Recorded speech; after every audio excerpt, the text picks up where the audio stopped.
Hey, everybody. Welcome back to another episode of What Works Wednesday.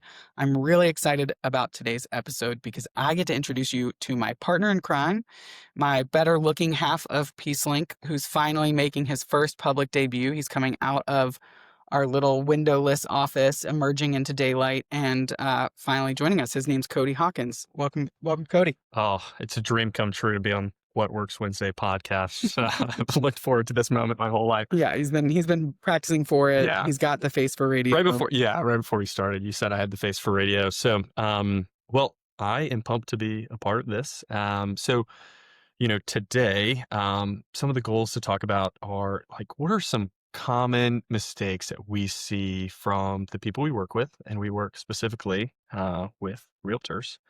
So I wanted to talk about a few of those things, but before we get started, I think one of the coolest things we love about working with realtors, before we jump into all the mistakes that we see them do, is the greatest thing about realtors is the uncapped income potential, but also because it's unique compared to most other sales jobs, you run your own business. And so with that complexity comes opportunity. And so there are lots of opportunities when it comes to real estate professionals. And that's one reason we love working with them. But as we talked to hundreds of realtors over the last year or so, want to go through some of the things we see all the time. Yeah, like Cody said, love working with realtors because you get to chart your own destiny and you kind of have all the benefits of a sales job with the benefits of being a small business owner. And but when we work with them, there's themes. You guys are all in the same world, and so we find a lot of the same mistakes people are making. And so when we were preparing for this, Cody was saying, I would love to start just talking about that, just getting that out there. What are some of the mistakes? Yeah.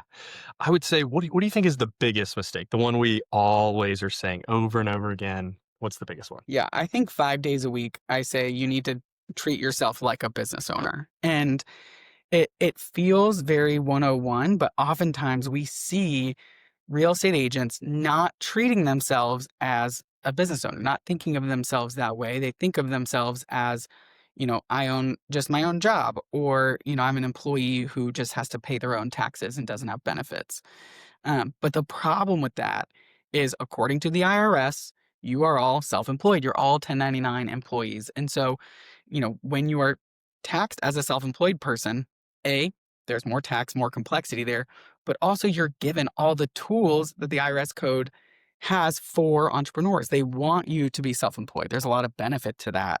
But if you're not thinking of yourself like that, you're experiencing the downside of all of that complexity without really beginning to step into the upside and the opportunities that are afforded you because you're not thinking of yourself that way and therefore you're not coming across that opportunity. And I think it makes sense because you're in like what the biggest skill in real estate starting out is the sales skills, right? So if you've got the sales skills, maybe you came from a W-2 job, you're used to just making the sales. And for most business owners or entrepreneurs, they don't have a boss, right? Like, your broker is kind of, educating you, but also kind of in charge of you, especially starting out. So it is a little confusing when you think about it that way too. Yeah, totally. In many ways, you're on a team. Yeah. You've got a broker. You've got leadership above you, kind of telling you what you can and can't do, or helping you with a lot of these things, which makes you feel like an employee. But the way that you're compensated is you're not. You're all individual businesses, kind of in a network. And so, when you don't think of that way, it leads to a trickle down effect of lots of issues. The first and foremost, beyond just, I don't think of myself as a business, that we see is just erratic cash flow management. Hmm. So, we constantly see, I very rarely come across a realtor the first time who is set up to separate their business and their personal finances. It's always commingled, I think, to start out, Yeah. unless you came from a business background. Yeah. That's true. They might even have, an LLC established, but everything is still running through their personal checking account. And so when we've got to undo that, the issue with that is A, it's messy from a tax perspective. B, it's messy from a liability perspective once the money is not running through business accounts, but it's, commingling business and personal. You've now taken on personal liability inside your business. And three, you end up just missing out on tax opportunities because your P&L is messy and therefore you're not as hyper efficient in what is business, what is personal, and therefore you would just innately miss out on opportunities. And I would also add that most Americans have no idea how much they spend. But if you mix the two, there's no way to really know, like, what do I need to have to survive? What do I need to do? Because of business and personal, then to unwind that takes some time and effort and energy. And so setting that up early is really important. Well, and when we talk to people, one of the first questions is, how much money do you make? And we never had someone give us Never. their net number. No. Everyone says like, "Oh, I make top of my, my From 1099 peak of gross commission." 2021. Yeah, yeah, from the highest year they've ever sold. That's what they make. And the problem with that is if you asked any other business owner, how much money do you make? They're not leading with their top line revenue. They're leading with their net profit. They're leading with, okay, I made this much money came in, but here are all the expenses that want to associated with that. Here's staff, here's marketing, here's, you know, all the materials and supplies. And then here's the bottom line. And the bottom line is what, as a business owner, I can choose to leave in the business or pay myself with. At which point, now I need to adjust my life to this number because that's truth. That's reality of what you actually make. And so when everything's commingled and you're not thinking of yourself like a business owner, you see, oh, I got a $10,000 commission check. And now that's, your groceries, your mortgage, your kids' daycare, oh, some marketing, oh, some, supplies for work, listing stuff. And it gets really messy And then you because, never pay for taxes. yeah, because then tax time comes and it's like, oh, I didn't plan for this. Then Lord willing, one day retirement comes. It's like, oh, I didn't plan for that. And it's like, okay, we lived our lives. We inflated our life to our top line number, our gross commission number, and not what's actually reality to my household. And I think that goes back a little bit too of like the greatest thing about it is the uncapped income potential and the variable income. You can use that as almost a superpower if you do it well, but like it makes sense why these things happen because one month you might get 10 grand and the next month you might get nothing and nothing. And so you're really playing catch up if you don't really set up the system. So I mean it makes sense why that happens. Totally. And that's, one of the first things we do is help our clients get clear on what are the numbers, what's business, what's personal. And then also, what are the systems to be able to pay yourself smoothly? Mm. So, is there a business account that pays you a steady amount that you need for your life every month? Hey, I need $7,500 a month to live my life. Great. We need to build up a business bank account that can be used for marketing supplies and pay you that consistently. And then if the account gets big and you want a distribution on top of that, great. We love that. But we want to find a way that, hey, even in the real estate winter, as we call it, which, May not be winter for you, but yeah, it will happen depending on eventually. where you live, it may not be actually winter, but certain seasons where, hey, it's just slow and less is coming in. We've built systems to be able to smooth out the lumpiness of that because we've first started with thinking as a business owner, what are your business expenses? What does your business need? What do you need personally? And that's how you can build a really powerful business plan too, is to say, what does my business need? What do I need? Great. Here's the number I need to be How making. many sales do I need to make? And now how many Right. sales I need to make. Yeah, exactly. Yeah. And the one I the biggest thing that we see that realtors have issues with, and it's like the big buzzword, is taxes. Hmm. I think we see so many misconceptions in that area, but also just underpreparedness too as well. Yeah. I think every realtor kind of fears tax season and fears this moment where they're going to get a knock on the door and it's going to be a scary man in a suit with, blacked out, very Men in Black type who's going to haul them away to tax jail. And I've never seen that yeah, actually. I've never seen it happen in real life, but it's all our underlying fears. Like, I'm going to go to jail for tax fraud somehow. I didn't mean to. And then I'm going to lose everything and end up eaten by a tiger under a bridge. And that's just my fate. You're like, all right, well, Possible. Yeah. I just feel like maybe you're overpaying the IRS and maybe just fix that. But yeah, we see all the time tax inefficiencies from, just a lack of preparedness, a lack of making your quarterlies, which then leads to underpayment penalties, paying late. You know, we the amount of times I see realtors specifically leaving the IRS a tip in the form of interest, late payment penalties, underpayment penalties, or even just from an inefficiency of how their business is structured. right? Like very few of them have opted into the S corp, or they opted into the S corp too soon, and Or they don't know what an S corp is for yeah, or most they've never people. even heard of that, and or they're not an LLC. There's lots of things where it's like, you can save money. You can keep the money in your pocket and pay less in taxes purely by implementing some of these things. But instead, we get to the end of the year and it's like, oh crap, I'm gonna have a huge tax bill. I'm gonna go buy a car. It's like, okay, well, I don't think people realize that that's not actually that great of a It's a deduction. write-off, Leland. I don't know what you mean. Yeah, the write-off people handle it very, very Schitt's Creek. A lot of realtors are very Schitt's Creek. I'm just going to buy this. It's a write-off. I don't really understand a write-off. And we say, like, if you need to buy it for your business, great. Do Yeah. it. Do it. That's a great deduction. But there's other ways that you don't have to spend money just to get the deduction. You can just structure your business in a way, or tools to be able to keep money in your pocket that are tax deferred. And but that's a huge thing. A lack of tax planning. Realtors kind of are reactionary at end of year.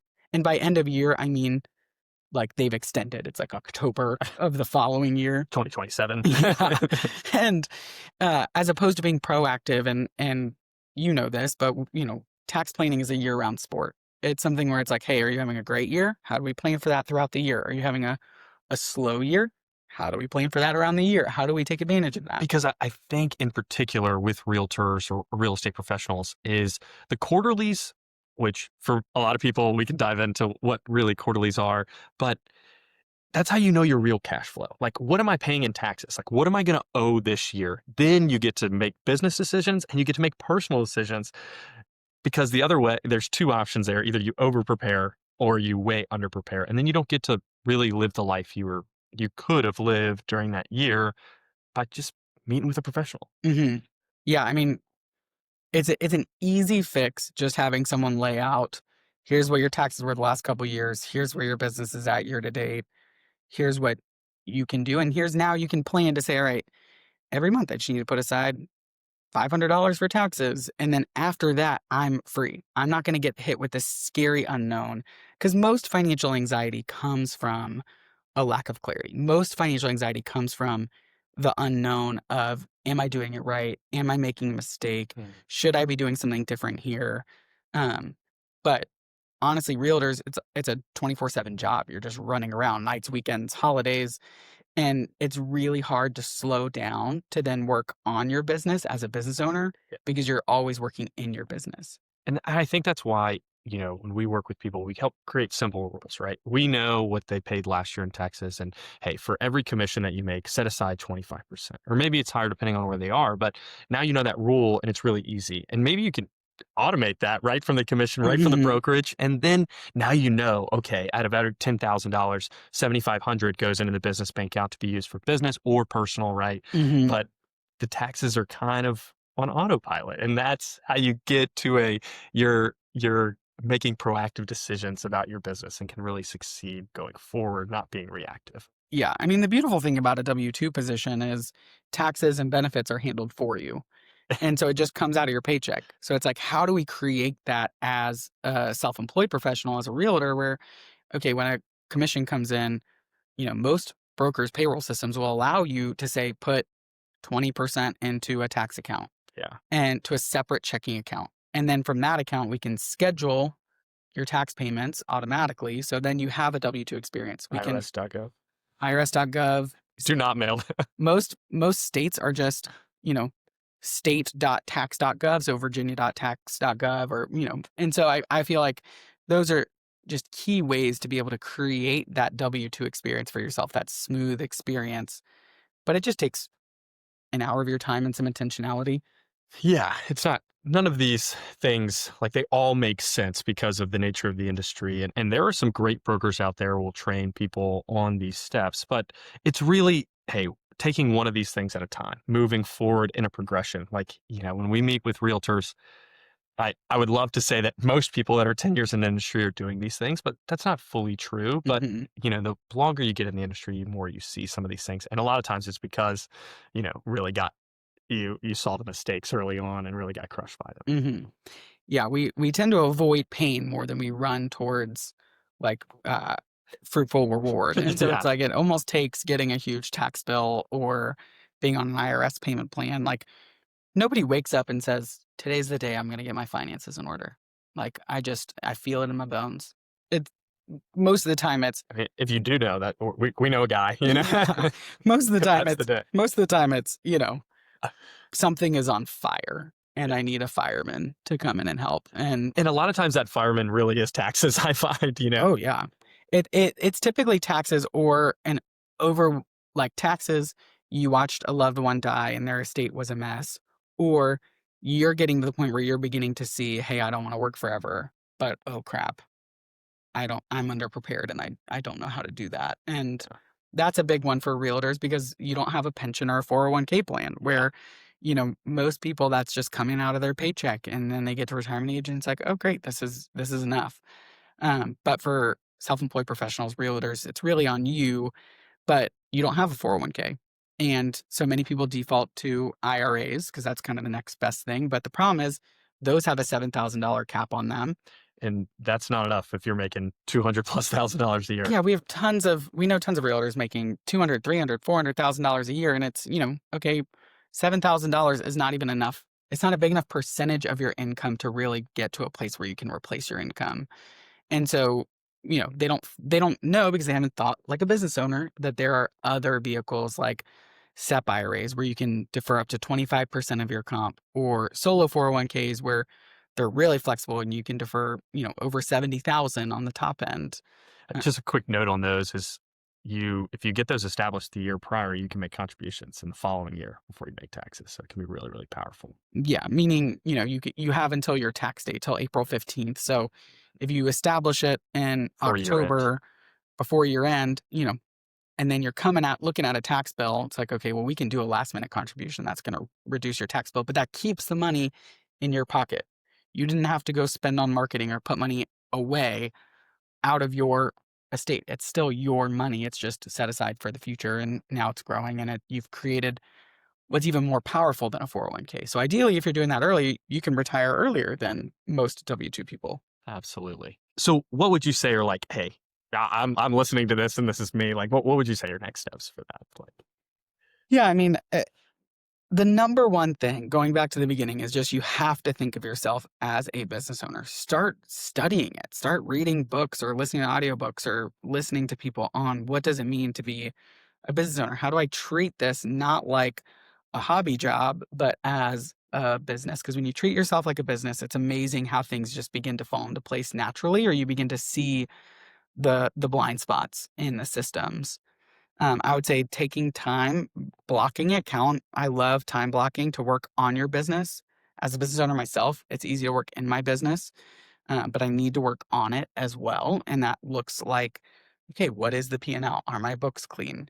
What are my expenses looking like? What's my profit projections?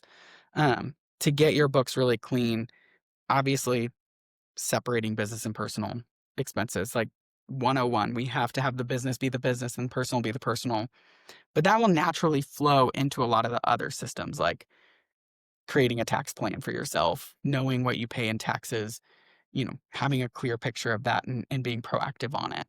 and I think that, yeah, like what you say, you can create this 3 to 5 year business plan if you set some of these things up so that you can make investments in your business so that you can achieve what you desired out of life and your business.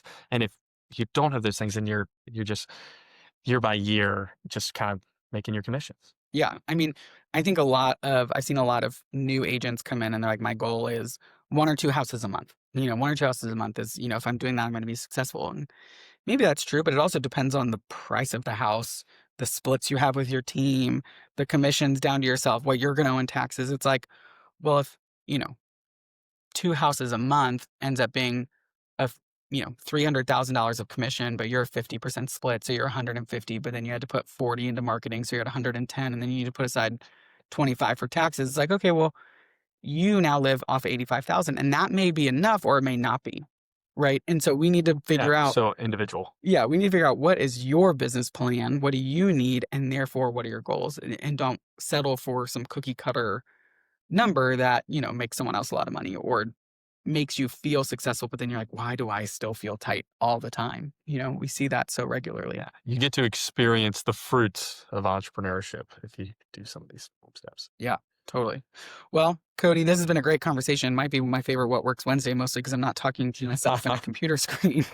But Yeah. I'm excited for more with you. Cody's going to be on here, kind of helping facilitate these conversations going forward. And um, who knows, maybe one day you'll just take over the whole podcast all on your own. And much more. In this moment, Cody's just paralyzed with anxiety, so that's good. Well, thanks everyone. As always, go forth, treat your business like a business, and prosper.